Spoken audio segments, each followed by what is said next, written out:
મારી કતની સાંભળવા માંગે છે ને? સાંભળ હું તને મારી કતની કહું છું. હું યો ગામડાનો માર ડોહો ખરો કી ઈ સરપંચ હતો. કોણ હતો? સરપંચ હતો. માર ડોહા એ મન નાનપણમાં મારી બૈરી હાથ તો મને લગ્ન કરાવી દીધેલા.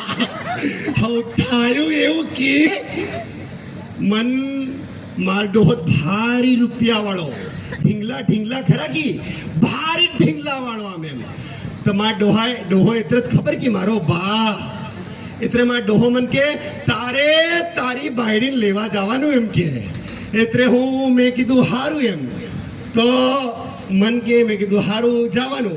મેં કીધું પણ જવાનું કે માર ડોહો રૂપિયા વાળો એટલે મન ભણાયો ની. સરપંચ હતો કી એટલે ભારી ઢીંગલા આવતા. આય ઢીંગલા બધે સારે બાજુ ઢીંગલા ભેગા કરી દીધેલા. હવે એવું થયું કે મારી બાયડીને મન લેવા હારું ગાડીમાં બહાડ્યો.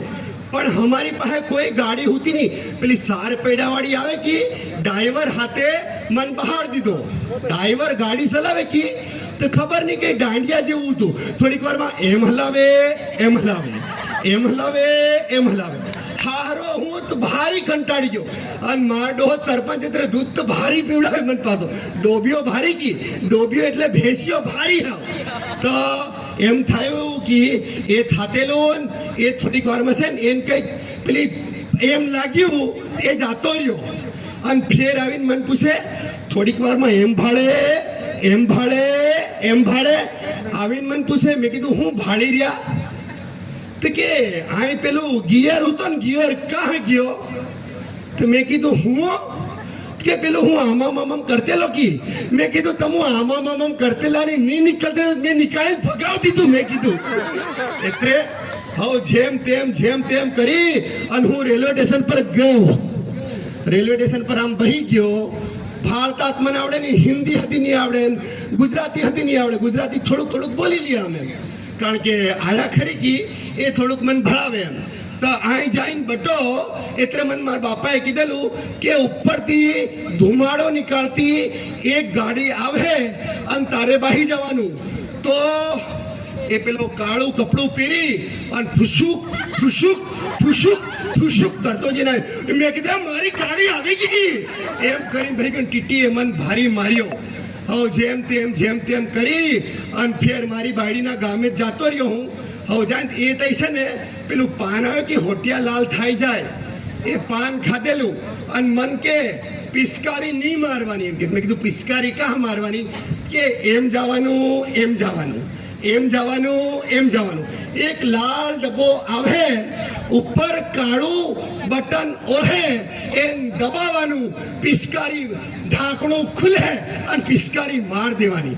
હું એમ ગયો ઓ જાડી કાકી જાડે લાલ સાડી પહેરી ડિપાંગ અને આવડો મોટો સાંજલો ઉગતો.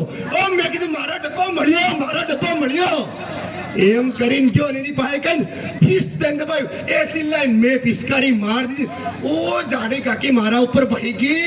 હાડકાન બધું મારું ભાંગી કાઢ્યું. આમે એટલા મારી હાહરી વાળા ખરા કી એ હમેથી આવતેલા. ઓહો જમાઈ તમે આવી ગયા?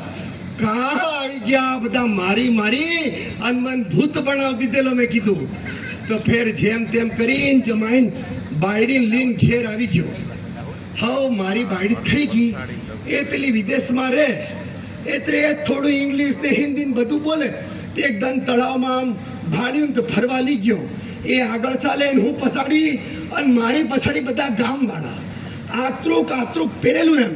એ અગાડી છે તળાવને ભાળીને હવારમાં ગઈ કે તળાવને ભાળીને કે હાવ નાઈસ. મેં કીધું હું હતી ના એકલી કેમ ના? મેં કીધું અરે એને હતી મને ભારી માર્યો. અને જેમ તેમ કરી અને મારું બૈરું બી અહીંયાથી જતું રહ્યું. અહીંયા બાળપણ બી પૂરું થઈ ગયું અને અહીંયા હું કઈ જ ભણ્યો નહીં.